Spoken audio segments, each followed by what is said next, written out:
This is Meatball. This is one of the kids' favorite animals. Meatball is a three-banded armadillo.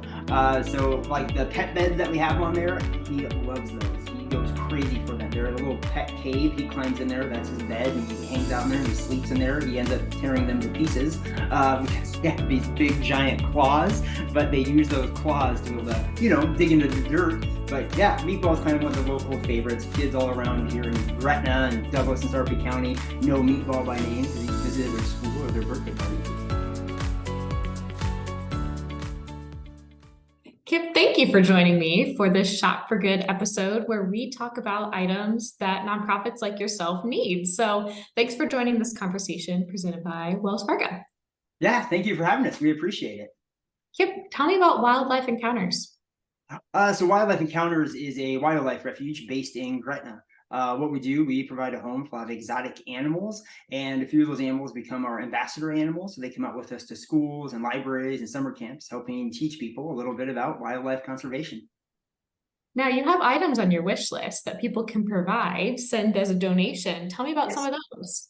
Yeah, so those are just everyday items that we use for the animals. We have everything from like Taste of the Wild cat food, which we feed to some of the animals. Some of our animals have a broad diet. Some of them have very specific diets. That's one that we see a few different animals can eat. We have cleaning supplies like dish detergent, which we use to clean different things, animal dishes. We have enrichment toys for the animals as well, everything from parrot toys and even pet beds as well. So just kind of daily things that we see the animals use every single day. So a great way for people to click, ship, arrives to your doorstep, and people know exactly how their money is being used to support you. Yeah, exactly. Yeah, and we'll even upload photos of the animals using some of the things that come to us and things like that. The armadillos and the honey bears, they love those animal beds that we have on there. The birds play with the parrot toys all the time, and those usually last a couple days. They're pretty destructive, but it's a fun enrichment thing for them to do, to grab the toys, rip them apart. It's, natural behavior that we see with parrots. Now that led right into my next question. Do you have a favorite memory of a time that an item on your wish list was used?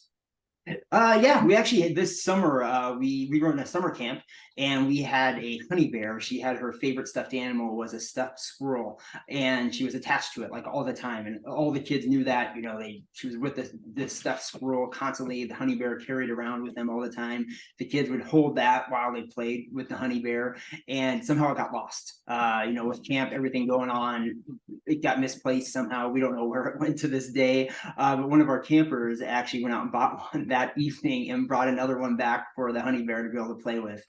So super, super nice. We see a lot of kids, they kind of, with meeting animals, they build a little more compassion with them. Instead of just thinking of themselves, they start looking at animals as a living creature, something that has feelings just like us people, and they kind of can see that perspective on animals, and then go out and get a toy for an animal, something that does something good for that animal. What a great example of how these encounters are impacting young kids' lives. Now, what other ways can people support your work? They can check out our social media pages on Facebook and Instagram. Most of our funding comes from school presentations.